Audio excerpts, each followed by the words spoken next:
So everyone good morning. अभी तक हमने यहाँ पे स्टॉक के अंदर जो भी चीजें देखी थी, आई होप आपको पूरी स्टॉक के अंदर चीजें बनानी आ गई होगी। और आपने यहाँ तक भी देखा था कि स्टॉक क्या होता था, अंडर ग्रुप क्या होता था, स्टॉक आइटम क्या होते थे और कैटेगरी कैसे होते थे। अब इनकेस यदि नहीं समझ में आया तो आज मैं इस ट्यूटोरियल के अंदर आपको बहुत अच्छे से और भी क्लियर करने वाला हूँ। तो चलिए फटाफट चलते हैं टैली ट्रांजैक्शन के अंदर। सबसे पहले तो ये कुछ एंट्रीज है जो हम अभी तक समझते आए कि write a manual entry on this implement of ERP creating a company for उमेशिंग ट्रेडिंग। अब मान लो यहाँ पे उमेश ट्रेडिंग नाम से एक कंपनी है जो आप यहाँ पे खोल सकते हो। तो मैंने आपको एक कंपनी बनाना सिखाया था जो आप यहाँ पे कर सकते हो। ये कुछ नॉर्मल एंट्री है, इसको छोड़ते हुए आगे बढ़ते हैं जो अपन को यहाँ पे काम करना है। अब बिजनेस ट्रांजेक्शन के अंदर हमने यहाँ पे जो मेन इंपॉर्टेंट चीजें सीखी थी वो सीखी थी। यहाँ पे देखिए सबसे पहले हमने देखा था कि बिजनेस ट्रांजेक्शन के अंदर हम कितने प्रकार के ट्रांजेक्शन करते हैं। मैंने आपको बताया था 4 प्रकार के ऐसे ट्रांजेक्शन हैं जो हमारे द्वारा किए जाते हैं। तो वही ट्रांजेक्शन यहाँ पे दिए हुए गए।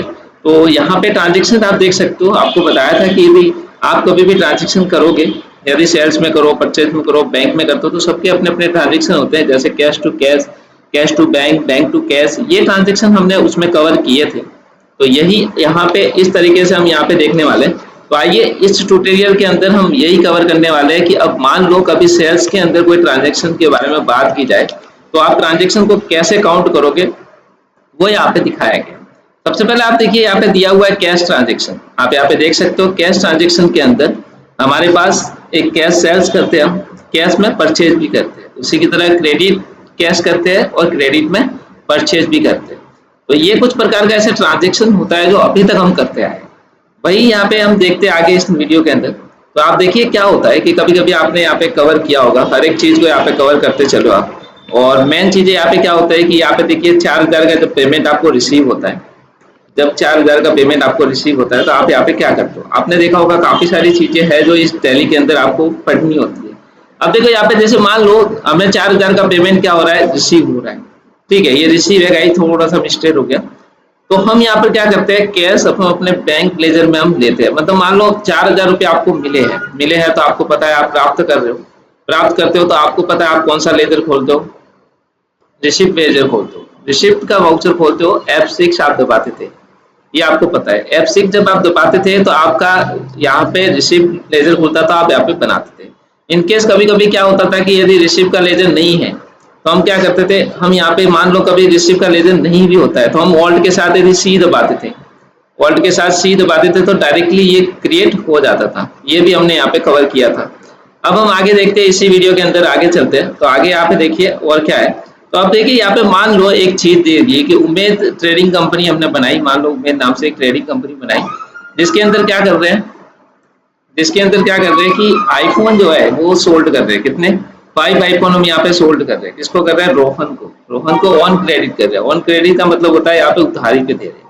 तो हमने हमेशा देखा है कि जब भी हम यहाँ पे परचेज करते हैं या सोल्ड करते हैं, मान लो यहाँ पे सोल्ड किया जा रहा है तो सोल्ड का मतलब होता है कि आगे वाली पार्टी हमारी क्या है, देनदार है।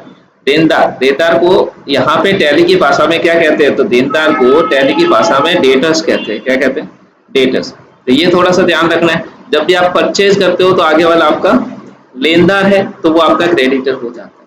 तो वही चीजें हम आज यहाँ पे कवर करने वाले हैं। इसके अंदर क्या क्या चीजें ऑन क्रेडिट होता है, ऑन डेबिट होता है, वो मैं यहाँ पे कवर करवाने वाला हूँ।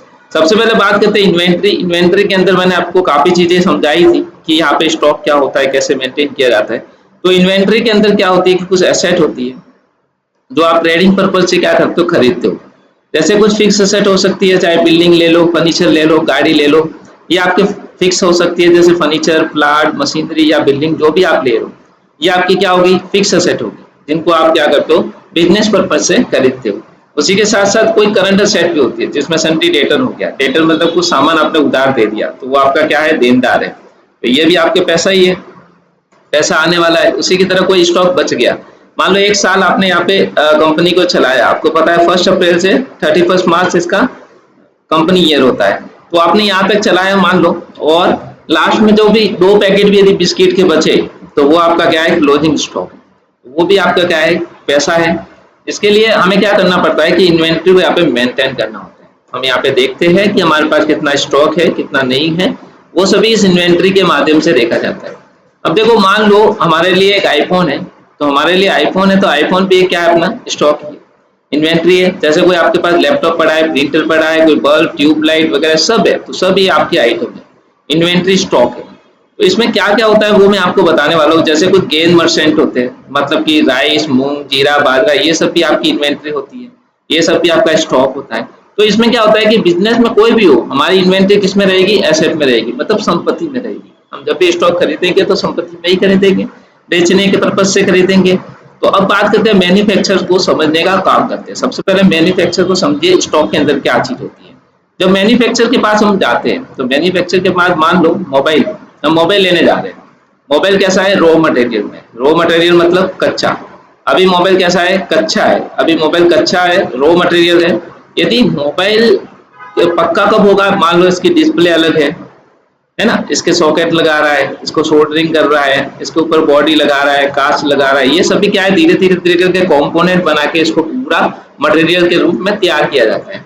तो हम बात करते हैं यहाँ पे क्लासिफिकेशन ऑफ इन्वेंट्री। अब इन्वेंट्री के अंदर मैंने वैसे तो आपको बता रखा है, पर आपको क्या क्या ध्यान रखना है। आपको जब इन्वेंट्री मेंटेन करते हो तो सबसे पहले आपके दिमाग में क्या होना चाहिए? जब आप जॉब करने जाओगे तो वहां पे आपको पता होना चाहिए कि आप यहाँ पे कैसी इन्वेंट्री मेंटेन कर रहे हो।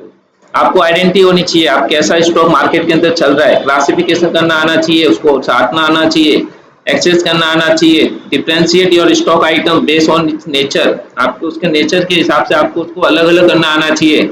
उसकी वैल्यू क्या है, उसके हिसाब से आप मार्केट के अंदर आइटम लोगे। ड्यूरेबिलिटी क्या है, कितना चल सकता है, तो वो सब यदि आपके ध्यान में रहता है, आपको पता चलता है कि, तो उस तरीके से आप स्टॉक को पूरी तरह से मेंटेन कर सकते हो। जैसे मान लो अभी लैपटॉप चल रहे हैं, मान लो आप लैपटॉप लेके आ रहे हो, एक स्मॉल लैपटॉप लेके आ रहे हो, एकदम थीन लैपटॉप है ये, और आप लेके आ रहे हो आईबीएम के बड़े वाले लैपटॉप, मोटे मोटे। अब लोगों की डिमांड आ रही है कि एकदम 360 डो टच वाला लैपटॉप चाहिए भाई, और आपके पास वो स्टॉक ही नहीं है। तो ये आपका नेचर नहीं है, आपको डिफरेंशियल ड्यूरेबिलिटी भी नहीं है, आपको क्लासीफाई करना भी नहीं आ रहा, आइडेंटिफाई करना भी नहीं आ रहा, तो आपका स्टॉक क्या होगा? डेप्ट हो जाएगा, आपका मार्केट के अंदर स्टॉक नहीं चलेगा। तो ये थोड़ा सा ध्यान रखना है। जैसे मैं आपको बताता हूँ, जैसे मानो कि हमने एक टीवी खरीदा। अब उस टीवी में कई ब्रांड आते हैं, आपको पता है। अब मान लो आपके पास एक ही ब्रांड पड़ा है, एक ही ब्रांड, मतलब आप एक ब्रांड लेके आए। आप क्या ब्रांड लेके आए? आप लेके आए मान लो एलजी का, और कस्टमर का फोन आ रहा है, रिक्वायरमेंट आपके पास आ रही है, सर सैमसंग का है क्या? या फिर आ रहा है सर सैमसंग के बाद मान लो ये सोनी का है क्या सर? तो ये आपके पास डिमांड ज्यादा आ रही है और आपके पास एलजी का पड़ा, आप उसे कन्विंस कर रहे हो। कन्विंस क्या कर रहे हो? आप कह रहे हो सर एलजी बहुत बेस्ट है सर, सैमसंग की जगह सर आप एलजी यूज करिए सर, बहुत अच्छा आया हुआ है, कम बजट में आपको मिल जाएगा। आप सर एक बार आके देखिए, हमारे पास डिस्काउंट भी चल रहा है। तो कस्टमर फोन काट देगा, होगा नहीं नहीं भाई मुझे तो यही चाहिए। तो ये क्या होगी? ये स्टॉक का ओवरफ्लो हो गया। आपको पता होना चाहिए कि यहाँ पे स्टॉक हमें क्या रखना है। तो classification because the very important, it is help to maintain optimise inventory to meet consumer requirement and avoid over and under stock. यदि आपको ऑप्टिमाइजेशन आता है, यदि आपको पता चलता है कि स्टॉक कौन सा मार्केट के अंदर अभी रिक्वायरमेंट है, ट्रेंड में क्या चल रहा है, क्योंकि इससे पहले आपको पता होना चाहिए कि स्टॉक को यदि आपको मेंटेन करना है तो आपको वो आइटम खरीदनी पड़ेगी जो मार्केट के अंदर ट्रेंड में, और ट्रेंड में वो आइटम आप खरीदोगे तो 100% आपका बिजनेस ग्रो अप होगा। तो यही इसके अंदर बताया गया है गाइस कि यदि आपको मेंटेन करना ही नहीं आ रहा है तो आप यहाँ पे कोई भी मेंटेन नहीं कर सकते। तो यहाँ देखिए, यहाँ पे क्लासिफिकेशन क्यों जरूरी है? क्योंकि जब कॉल पे कोई आपको बोलता है कि यार टीवी चाहिए, तो आप उसे कुछ की कुछ बताते हो, उसको जो रिक्वायरमेंट है वो तो आपके पास है ही नहीं। तो क्या होगा? कस्टमर ब्रेक हो जाएगा, टूट जाएगा और आपके पास आएगा नहीं, आपका डेप्थ माल हो जाएगा, आपका बैंड हो जाएगा। तो ये थोड़ा सा ध्यान रखना है जब स्टॉक आप बनाते हो। मानो आपके पास कुछ कंपनी का तो कुछ है ही नहीं, मतलब एचपी का नहीं है, आपके पास डेल का नहीं है, और आप यहाँ पे एसर का लेके बैठे हो, ओनली एसर का शोरूम लेके बैठे हो। तो यहाँ पे एचपी और डेल की ज्यादा डिमांड आ रही है, तो आप क्या करोगे गाइस? आपका ये एसर वाला तो बैंड हो जाएगा, और यदि ये बैंड हो गया तो आपको पता है हमारा स्टॉक यहाँ पे डेप्थ हो जाएगा।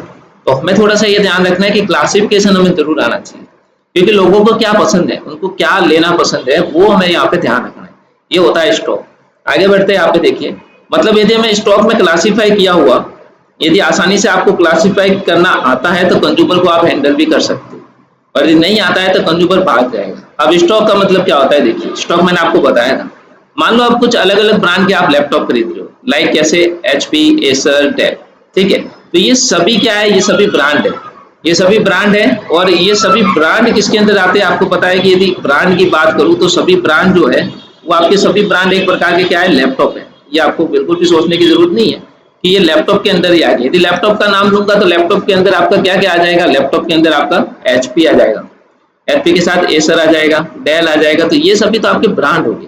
तो ये ब्रांड का वैल्यू आपको पता होना चाहिए। इसका जो ग्रुप बनेगा वो लैपटॉप के नाम से बनेगा और ये आपकी क्या बन गई, कैटेगरी बन गई। अब देखिए अब क्या होगा कि जब भी आप स्टॉक देखोगे तो आसानी से हमें पता चलेगा कैसे, जैसे ऑन कॉल पे कॉल आया, यदि आप हमारे पास कोई कॉल आता है पूछता है सर आपके पास कौन से लैपटॉप अवेलेबल है, तो हम फटाफट रिपोर्ट सेक्शन के अंदर जाएंगे और रिपोर्ट सेक्शन के अंदर जाने के बाद हम डायरेक्टली बात देखेंगे कि अच्छा ये स्टॉक हमारे पास पड़ा है।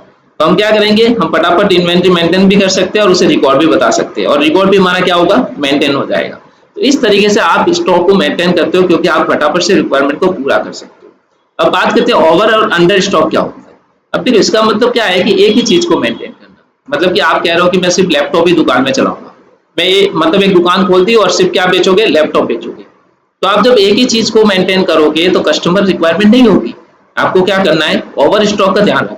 मतलब इसके अंदर आप ये देखोगे कि कोई कंज्यूमर का फोन आया आपके पास, मान लो लैपटॉप चाहिए, अब आपके पास है या नहीं है, तो वो आपका ओवर स्टॉक बन जाता है। तो उसका आपको ध्यान रखना है, उसका रिकॉर्ड रखना है। रिकॉर्ड रखने के बाद वो वाली आइटम भी आपको यहाँ पे क्या करनी है, मेंटेन करनी है। तो ये होता है ओवर स्टॉक जब आपके पास अवेलेबल नहीं होता है।